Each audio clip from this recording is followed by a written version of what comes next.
अस्सलामुअलैकुम students, welcome to my YouTube channel MZ math studio. पिछली video में हमने फैक्टराइजेशन की थ्योरी को डिस्कस किया और हमने ये डिस्कस किया था कि हम जो कॉमन फैक्टर्स हैं वो किस तरीके से जो है वो फाइंड कर सकते हैं। आज की वीडियो में हम एक्सरसाइज का स्टार्ट करेंगे। पहला सवाल है कि factorize by identifying common factors. हमें ये जो नीचे अलजेब्रिक एक्सप्रेशन दिए गए हैं इनको हमने फैक्टराइज करना है by identifying common factors. Common factors मुराद वो वाले फैक्टर हैं कि जो दोनों एक्सप्रेशन में आ रहे हैं। हमें दो टर्म्स दी गई हैं तो इनके अंदर कुछ ना कुछ कॉमन आ रहा होगा, तो वो जो कॉमन चीज़ होगी वो इसके कॉमन फैक्टर्स कहलाएंगे। तो हमने 6x+12 को फैक्टराइज करना है by identifying it's common factor, यानी कि इसके कॉमन फैक्टर्स को आइडेंटिफाई करते हुए। तो कॉमन फैक्टर्स फाइंड करने का ये तरीका है कि आपको जो टर्म्स दी गई हैं आप उनके फैक्टर्स फाइंड करें। मिसाल के तौर पर हमारे पास ये 6x+12 है, तो सबसे पहले आप 6 के फैक्टर्स फाइंड करें, यानी कि वो वाले नंबर आप लिखें कि जो 6 को पूरा पूरा डिवाइड करते हैं और उनका रिमाइंडर हमारे पास 0 बचता है। तो वो फैक्टर हम किस तरीके से फाइंड करेंगे, आप 6 की जो है वो फैक्टराइजेशन करें, जो हम फैक्टराइजेशन करते हैं, यानी कि ये हमारे पास 6 है, इसकी आप फैक्टराइजेशन करें इस तरीके से 2 3 ज़ा 6 और उसके बाद 3 1 ज़ा 3, यानी कि इसके दो फैक्टर बन रहे हैं 2 और 3। तो आप यहाँ पर लिख लेंगे 2 × 3 और x, यानी कि हमने 6x के फैक्टर लिखे 2 3। इस तरह आप 12 की फैक्टराइजेशन करें, उसके हमारे पास तीन फैक्टर्स बनेंगे 2 2 और 3, यानी कि 12 को हमने इस तरीके से फैक्टराइज किया 2 6 ज़ा 12 और उसके बाद 2 3 ज़ा 6 और 3 3 ज़ा 1 3 3 1। तो इसके हमारे पास तीन फैक्टर बन रहे हैं 2 2 और 3। तो ये हमने 12 के फैक्टर बना लिए 2 2 × 3। अब हमने कॉमन फैक्टर्स जो हैं वो आइडेंटिफाई करने हैं। कॉमन फैक्टर्स मुराद ये वो वाले फैक्टर हैं जो दोनों टर्म्स के अंदर आ रहे हैं। अगर आप इन पे गौर करें तो ये जो 2 है इस टर्म के अंदर भी आ रहा है, 6x वाली टर्म के अंदर, और 12 में भी आ रहा है, तो 2 को हमने बाहर लिख लिया, यानी कि 2 को हमने कॉमन ले लिया। उसके बाद आप देखें कि ये जो 3 है ये भी कॉमन आ रहा है, यानी कि ये 3 जो है 6x में भी आ रहा है और 12 में भी आ रहा है, तो इस 3 को भी हमने कॉमन ले लिया। इनके अलावा कोई ऐसा नंबर नहीं है जो दोनों के अंदर मुश्तरक हो, जो दोनों के अंदर कॉमन आ रहा हो। तो ये दो नंबर यानी कि दो फैक्टर हमने कॉमन ले लिए 2 और 3। अब अंदर हमारे पास क्या बचता है, अब देखिए यहाँ पर 2 × 3 × x था, अब 2 भी बाहर आ गया 3 भी बाहर आ गया, तो इसकी जगह पर हमारे पास सिंगल x बच गया, तो ये हमने x लिख लिया, ये 6x वाली टर्म हो गई। उसके बाद हमने 12 के फैक्टर बनाए थे कि 2 × 2 × 3। अब देखें एक 2 बाहर आ गया और एक 3 बाहर आ गया, ये 2 और ये 3 बाहर आ गया, बाकी बच गया हमारे पास 2, तो x+2 इसके अंदर बाकी बच गया। अगर आप इसको मज़ीद सॉल्व करें तो 6x+12 = 6 × x+2। तो अगर आप इस पर गौर करें तो ये जो 6 था ये इन दोनों टर्म्स के अंदर आ रहा था, यानी कि दोनों टर्म्स के अंदर कॉमन था, तो हम 6 को कहेंगे कि ये इस गिवन एक्सप्रेशन का कॉमन फैक्टर है। अब सेकंड पार्ट है, इसको भी आप ऐसे ही करेंगे कि 15 और 20 की आप फैक्टराइजेशन करें, यानी कि 15 और 20 के आप फैक्टर्स बनाएं।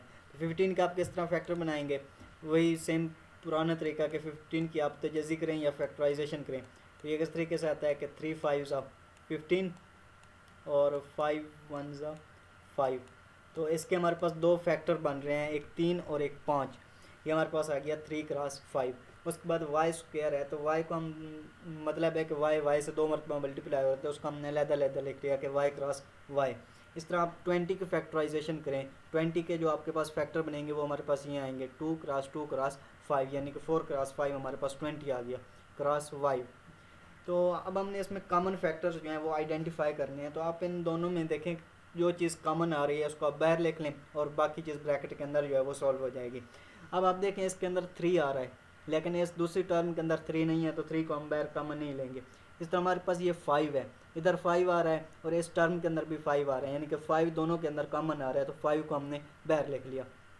उसके बाद आप y देखें कि इधर भी y है इधर भी y है, तो एक इसमें 2 बार y आ रहा है, इसमें एक बार y आ रहा है, तो हम y को एक बार कॉमन ले लेंगे, एक y हमारे पास बाहर कॉमन आ गया। अब अंदर क्या बचेगा कि इसके अंदर 5 मौजूद था, तो 5 हमने बाहर कॉमन ले लिया, अंदर बच जाएगा 3।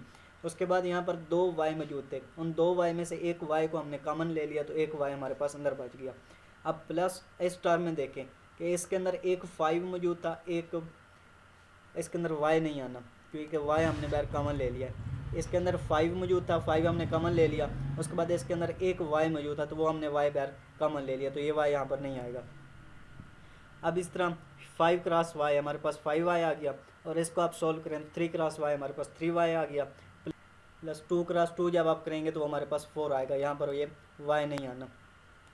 तो आप देखें ये जो हमारे पास 5y आया है, जो हमने बाहर कॉमन लिखा है, इसका ये मतलब होता है कि ये जो 5y खड़ा है ये दोनों टर्म्स के अंदर आ रहे हैं, यानी कि 3y के अंदर भी है, 4 के अंदर भी है। तो जो 5y है ये इसका कॉमन फैक्टर हो गया गिवन एक्सप्रेशन का। थर्ड पार्ट है -12x² - 3x। अब देखें माइनस की टर्म को फैक्टराइज करना हमारे लिए थोड़ा सा मुश्किल लग रहा है, क्योंकि हमने हमेशा पॉजिटिव टर्म को जो है वो फैक्टराइज किया है। तो अब माइनस को बाहर कॉमन ले लें, यानी कि माइनस दोनों टर्म्स के अंदर आ रहा है, तो माइनस को हमने बाहर कॉमन ले लिया, अंदर बच जाएगा 12x²। इसके साथ माइनस था वो बाहर चला गया, प्लस का हो जाएगा। इस तरह ये जो -3x है ये माइनस बाहर चला गया तो ये +3x आ जाएगा। अब 12 के आप फैक्टर्स बनाएं तो 12 के हमारे पास क्या फैक्टर बनते हैं, 2 × 2 × 3। 12 के हमारे पास 3 फैक्टर बन गए, डबल 2 और एक 3। इस तरह x² है तो x को आप अलग-अलग लिख सकते हैं कि x × x, यहाँ पर डॉट का मतलब x है। +3 के फैक्टर नहीं बन सकते तो 3 × x एज आ जाएगा। अब इसके अंदर जो चीज़ कॉमन आ रही है आप वो देखें, 2 इस टर्म के अंदर मौजूद है लेकिन अगली टर्म के अंदर 2 नहीं है तो हम उसको कॉमन नहीं लेंगे। इस तरह हमारे पास ये 3 मौजूद है और इस टर्म के अंदर भी 3 मौजूद है, तो 3 को हम कॉमन ले लेंगे और ये माइनस जो शुरू में हमने कॉमन ली थी वो एस्टिव आ जाएगी। उसके बाद देखें x, इसके अंदर भी x आ रहा है, इसके अंदर भी x आ रहा है, तो x को भी हमने कॉमन ले लिया।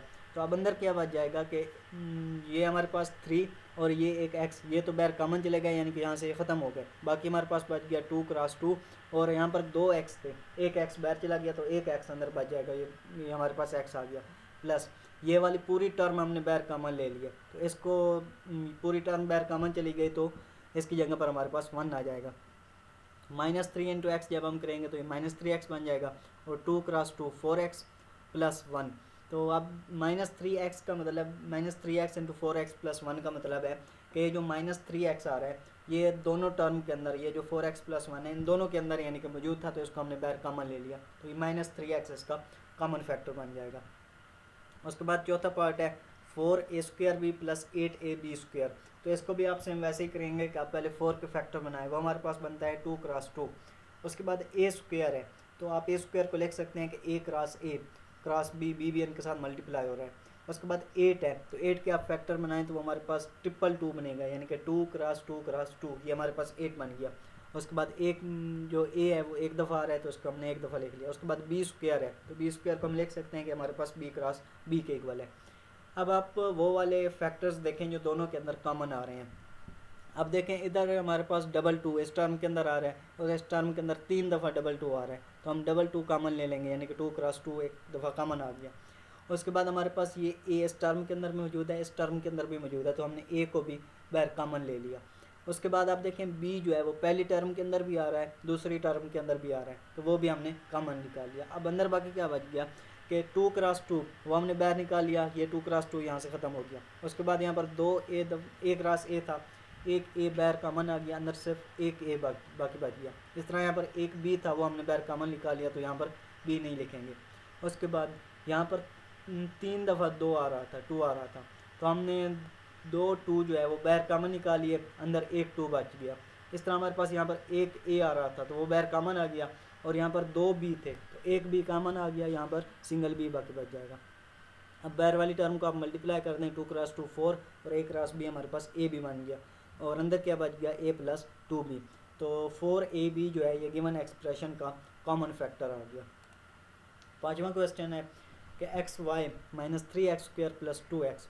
अगर आप इस पे गौर करें तो हम इसके फैक्टर नहीं बना सकते, यानी कि हमारे लिए थोड़ा सा मुश्किल काम लग रहा है कि इसके किस तरीके से फैक्टर बनाएं, क्योंकि यहाँ पर कोई कांस्टेंट टर्म्स नहीं आ रही ज़्यादा।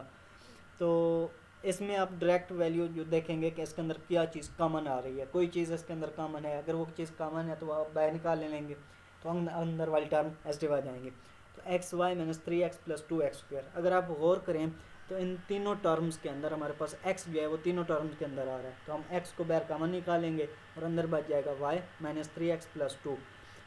यहाँ x y था तो x को हमने बाहर निकाल लिया, हमारे पास यहाँ पर y बाकी बच गया। इधर 3x² था तो एक x बाहर चला गया, एक x अंदर आ गया -3x। यहाँ पर 2x था तो एक x बाहर चला गया और अंदर 2 बच गया, तो ये हमारे पास इसका कॉमन फैक्टर जो है वो x आता है। छठा पार्ट है 3a² - 9ab² + 15ab। इसके भी सबसे पहले आप वही फैक्टर्स बनाएं कि 3 का फैक्टर नहीं बनता, वो हमारे पास 3 एस्टिव आ जाएगा। और उसके बाद ए स्क्वायर है तो ए स्क्वायर को आप अलग-अलग लिख लें, ए क्रॉस ए। उसके बाद बी है तो बी हमारे पास एसटिव आ गया, माइनस उसके बाद ये 9ab स्क्वायर, 9 के आप फैक्टर बनाए वो हमारे पास आता है 3 क्रॉस 3। उसके बाद ए और बी स्क्वायर को हमने लिख लिया कि हमारे पास बी क्रॉस बी के इक्वल है। इस तरह हम 15 के फैक्टर्स बनाएंगे वो हमारे पास बनते हैं 3 क्रॉस 5, 3 क्रॉस 5 15 आ गया, क्रॉस ए क्रॉस बी हमारे पास आ गया। अब जो इनके अंदर कॉमन चीज़ें आ रही हैं वो आप बाहर निकाल लेंगे। ये 3 देखें इधर भी आ रहा है, इधर भी आ रहा है, इधर भी आ रहा है, तो तीनों टर्म्स के अंदर जो है वो 3 आ रहा है, तो 3 को हमने बाहर निकाल लिया। उसके बाद आप देखें जो ए है इस टर्म के अंदर भी आ रहा है, इस टर्म के अंदर भी और इस टर्म के अंदर भी, तो ए भी तीनों टर्म्स में आ रहा है, तो ए को हमने कॉमन निकाल लिया। उसके बाद बी देखें, बी फर्स्ट टर्म में भी है, सेकंड टर्म में भी, थर्ड टर्म में भी, बी को हमने कॉमन निकाल लिया। अब अंदर क्या बच जाएगा कि पहली टर्म के अंदर 3 क्रॉस ए क्रॉस बी था, 3 भी बाहर चला गया, ए भी बाहर चला गया, बी भी बाहर चला गया, तो पहली टर्म के अंदर 2 ए आर थे तो सिंगल ए हमारे पास बाकी बच जाएगा। अब सेकंड टर्म में देखें कि इसके अंदर 2 डबल 3 आ रहे थे, यानी कि 3 का स्क्वायर था, तो एक 3 बाहर चला गया, एक 3 अंदर रह गया, 3 क्रॉस बी, बी स्क्वायर था तो एक भी बाहर चला गया, एक अंदर रह गया, प्लस 5, यहाँ पर 3 भी बाहर चला गया, ए भी बाहर चला गया, बी भी बाहर चला गया, तो सिर्फ सिंगल 5 बाकी बच जाएगा। अब बाहर वाली टर्म्स को मल्टीप्लाई करें 3 क्रॉस ए क्रॉस बी तो वो हमारे पास बनता है 3ab, और अंदर क्या बच जाएगा कि a माइनस 3b प्लस 5, तो ये जो 3ab है इसका कॉमन फैक्टर आ गया गिवन एक्सप्रेशन का। तो ये सिंपल से क्वेश्चन थे, बस आपने इसके जो है जो आपको पहले गिवन एक्सप्रेशन है आप उसके पहले फैक्टर्स बनाएं। उसके बाद आप देखें कि जो हमें एक्सप्रेशन दी गई है उस पूरी जितनी टर्म हमें दी गई हैं, 2 हैं या 3 हैं, उनके अंदर क्या चीज़ कॉमन आ रही है, यानी कि तमाम टर्म्स के अंदर कौन सी चीज़ जो है वो मुश्तरक है, तो जो मुश्तरक चीज़ होगी उसको आप बाहर निकाल लेंगे, कॉमन ले लेंगे, तो अंदर वाली टर्म को आप सॉल्व करके इसको सॉल्व कर सकते हैं। अब सेकंड क्वेश्चन है कि फैक्टराइज एंड रिप्रेजेंट पिक्टोरिकली।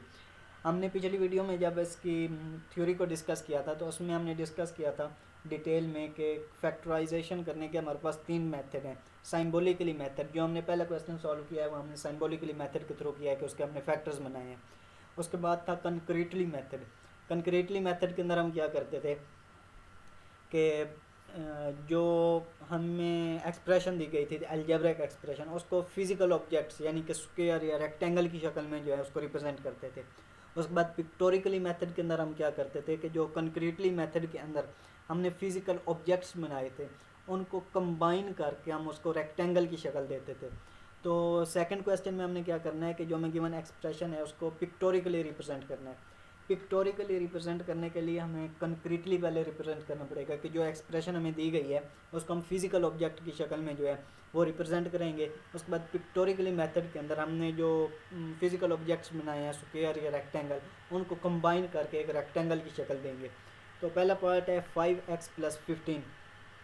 हमने थ्योरी में डिस्कस किया था कि जो x स्क्वायर और 1 होता है उसको हम स्क्वायर की शक्ल में डिनोट करते हैं, रिप्रेजेंट करते हैं, और जो सिंगल x होता है उसको हम रेक्टेंगल की शक्ल में रिप्रेजेंट करते हैं। अब हमारे पास यहाँ पर 5x है तो x को हम कैसे रिप्रेजेंट करेंगे, इसकी जो है रेक्टेंगल की शक्ल में। ये हमारे पास एक x आ गया यानी कि ये रेक्टेंगल है, x को रिप्रेजेंट कर रही है। उसके बाद हमें कितने x चाहिए, 5x चाहिए, क्योंकि x के साथ 5 आ रहा है यानी कि हमें 5 टाइम x चाहिए। तो आप इस तरह 5 रेक्टेंगल बनाएंगे x की, ठीक है। हमारे पास एक रेक्टेंगल ये आ गई, दूसरी रेक्टेंगल ये, तीसरी ये, चौथी ये और ये पाँचवीं, ये हमारे पास 5x बन गए। उसके बाद हमारे पास है कांस्टेंट 15 को हम किस तरह रिप्रेजेंट करेंगे कि हम 1 को रिप्रेजेंट करते हैं स्क्वायर की शक्ल में, तो हम 15 स्क्वायर्स बनाएंगे। तो वो 15 स्क्वायर्स हमारे पास 15 को रिप्रेजेंट करेंगे, यानी कि हमने ये एक स्क्वायर बनाया, ये 1 को रिप्रेजेंट कर रहे हैं। इस तरह ये दूसरा, ये तीसरा, ये चौथा और ये पाँचवा, तो ये 5 स्क्वायर बन गए जो हमारे पास 5 के इक्वल आ गए। लेकिन हमने 15 बनाने हैं तो हम 10 और स्क्वायर्स बनाएंगे 1 के, तो ये 1 2 3 4 और ये 5, ये 10 हो गए। अब हमें 5 और चाहिए तो हम 5 स्क्वायर और बनाएंगे 1 2 3 और ये 5, तो ये हमारे पास 5x आ गया और ये हमारे पास 15 आ गया। ये हमारे पास है कंक्रीटली मेथड, हमने इसको कंबाइन नहीं किया, ये हमारे पास अलग-अलग मौजूद हैं। और हमने यहाँ पर शेडिंग क्यों की है, क्योंकि हमारे पास ये जो टर्म्स हैं ये हमारे पास पॉजिटिव टर्म है, तो जो कोई भी पॉजिटिव टर्म होगी उसको हम शेड करेंगे, और अगर कोई नेगेटिव टर्म होगी तो उसको हम खाली छोड़ देंगे। ये हमारे पास सिंबॉलिकली मेथड के अंदर इसको हमने फिजिकल ऑब्जेक्ट की शक्ल में लिख लिया। अब इसको पिक्टोरिकली हम कैसे कंबाइन करेंगे कि जो भी आपने ऑब्जेक्ट्स बनाए हैं उनको आप कंबाइन कर दें, यानी कि इकट्ठा मिला के लिख दें। तो हमारे पास ये वाले जो बॉक्सेस आ रहे हैं ये हमारे पास एक्स के बॉक्सेस हैं, यानी कि ये हमारे पास एक्स है, इस तरह हमारे पास ये भी एक्स है, और ये भी एक्स है, ये भी एक्स, और ये भी एक्स। जो आपने पीछे यानी कि 5 एक्सेस के जो रेक्टेंगल्स बनाए थे उनको आपने कंबाइन कर लिया। उसके बाद हमारे पास ये 15 स्क्वेयर्स जो हैं ये हमारे पास 1 के स्क्वेयर्स हैं, तो आपने इन स्क्वेयर्स को भी कंबाइन कर लिया, यानी कि ये भी 1, ये भी 1, ये इधर ये। अब यहाँ पर मैंने शेडिंग नहीं की, आप यहाँ पर शेडिंग भी कर सकते हैं कि हमारे पास पॉजिटिव टर्म है। तो ये हमारे पास इसकी पिक्टोरिकली रिप्रेजेंटेशन हो गई कि ये चीज़ हमने पिक्टोरिकली रिप्रेजेंट कर दिया, ठीक है। तो ये इसकी पिक्टोरिकली रिप्रेजेंटेशन हो गई। अब सेकंड पार्ट है, इसमें हमारे पास है एक्स स्क्वेयर प्लस 4x+3। तो एक्स स्क्वेयर, यहाँ पर भी x की पावर 2 आ जाए उसको हम स्क्वेयर की शक्ल में रिप्रेजेंट करते हैं, यानी कि सिम्बॉलिकली जब हम इसको रिप्रेजेंट करें तो हम स्क्वेयर की शक्ल में रिप्रेजेंट करते हैं। तो ये हमारे पास एक्स स्क्वेयर का जो है फिजिकल ऑब्जेक्ट आ गया स्क्वेयर।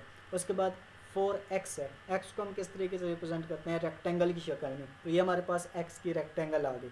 अब हमें कितने x चाहिए, तो हमें 4x चाहिए, यानी कि हम 4x का मतलब है कि x जो है वो 4 टाइम आ रहा है। तो ये हमारे पास एक दफ़ा हमने x की रेक्टेंगल बना ली। अब हमें 4 दफ़ा चाहिए तो हम 3 दफ़ा और x की रेक्टेंगल्स बनाएंगे, 1, 2 और ये 3, ये हमारे पास 4x आ गए। उसके बाद आ रहा है कांस्टेंट 3। तो कोई भी कांस्टेंट है उसको हम स्क्वायर यूनिट की शक्ल में रिप्रेजेंट करते हैं, यानी कि 1 का स्क्वायर बना के जितने कांस्टेंट हो हम उतने स्क्वायर बनाते हैं। अब 3 है तो हमें 3 स्क्वायर यूनिट चाहिए, यानी कि एक के 3 स्क्वायर चाहिए। तो एक स्क्वायर ये आ गया, ये दूसरा आ गया और ये तीसरा आ गया। तो ये हमारे पास एक्स स्क्वायर प्लस 4x+3 आ गई। लेकिन पिक्टोरिकली मेथड के अंदर हमने इसको कंबाइन करना है।